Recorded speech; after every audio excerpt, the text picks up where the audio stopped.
अगर जीव हत्या पाप है तो भगवान श्री राम ने हिरण को क्यों मारा था? कई लोग यह अनुमान लगाते हैं कि श्री राम एक क्षत्रिय होने के नाते मांस का सेवन करते थे, इसीलिए माता सीता ने उन्हें हिरण मारकर लाने के लिए कहा था। और यदि वे मांसाहारी नहीं थे तो क्यों माता सीता ने हिरण की मांग की थी? कुछ लोग यह भी कहते हैं कि माता सीता ने हिरण के खाल की मांग की थी क्योंकि वह उस खाल का आसन या वस्त्र बनाना चाहती थी। आखिर क्यों माता सीता ने हिरण के खाल की मांग की थी और भगवान राम उसे मारने के लिए चले गए, जबकि धर्म तो यह नहीं सिखा था?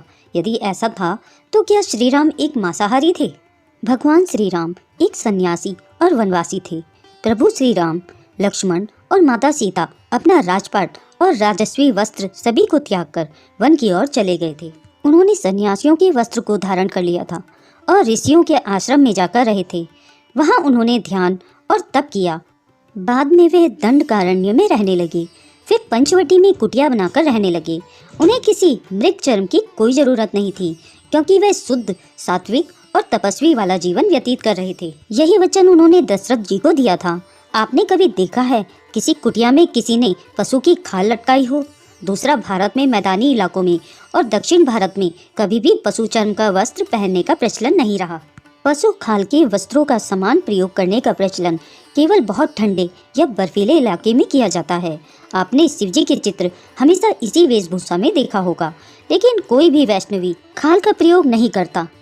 असलियत यह थी कि माता सीता ने श्री राम से हिरण को मारकर लाने के लिए नहीं कहा था, बल्कि उसे पकड़ कर लाने के लिए कहा था। सुनहरी हिरनी के बच्चे को देखकर जंगल में अकेलेपन को दूर करने के लिए माता सीता ने प्रभु श्री राम से उस छोटे से हिरण के बच्चे को पालने की इच्छा जाहिर की थी। प्रभु राम ने उस समय सीता माता को समझाने का प्रयास किया कि इतना छोटा बच्चा अपनी माँ के बिना नहीं रह सकता। इसलिए प्रभु श्री राम ने माता सीता को यह हट छोड़ देने के लिए बोली, किंतु तब माता सीता बोली, ठीक है, जब तक इसकी माँ आ नहीं जाती तभी तक हम इसे अपने पास रख सकते हैं। ऐसे में स्त्री की जिद के सामने हारकर प्रभु श्री राम उस हिरण को पकड़ने के लिए उसके पीछे दौड़ते चले गए। जब प्रभु श्री राम उसका पीछा कर रहे थे तो वो हिरण एकदम से कभी दिखाई देता था तो कभी गायब हो जाता था। तो प्रभु श्री राम समझ गए कि यह कोई मायावी है, यह तो कोई राक्षस आदि ही कर सकता था। यही सोचकर उन्होंने तीर निकाला और उसका वध कर दिया। जब प्रभु श्री राम को लगा कि यह कोई मायावी राक्षस है, तभी उन्होंने उसका वध किया।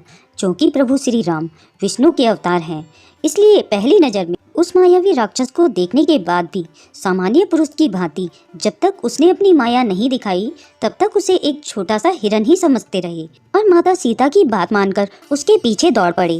वे सब कुछ जानते थे, लेकिन यदि वह ऐसा नहीं करते तो आगे की लीला ही नहीं होती। अतः प्रभु श्री राम का आकलन मानवीय दृष्टिकोण से करना त्रुटिपूर्ण है।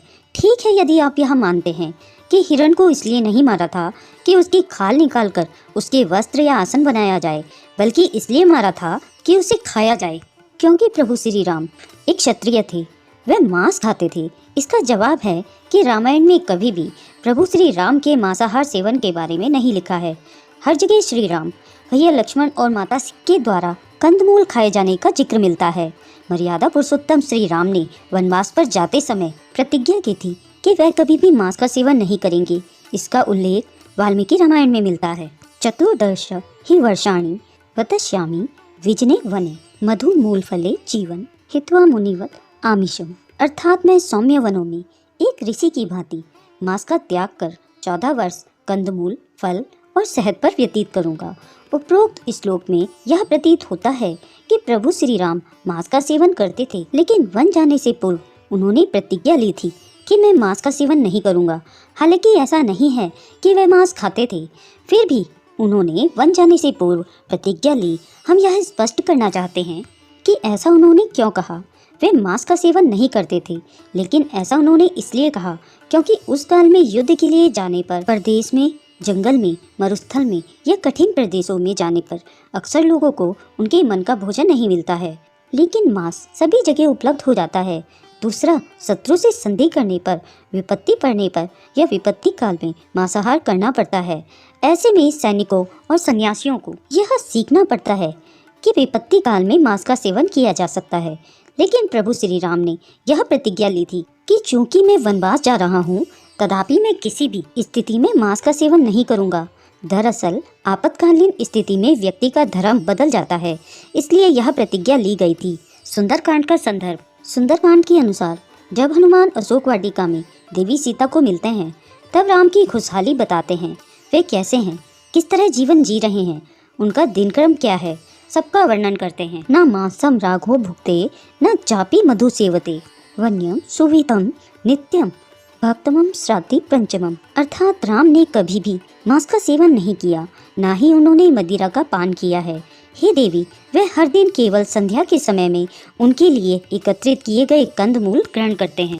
तो दोस्तों, इस प्रकार आपने देखा कि भगवान श्री राम ने अनेक संकटों के बाद भी कभी भी मांस का सेवन नहीं किया। दोस्तों, अगर यह वीडियो आपको पसंद आया हो तो वीडियो को लाइक करें, शेयर करें और सब्सक्राइब करना ना भूलें।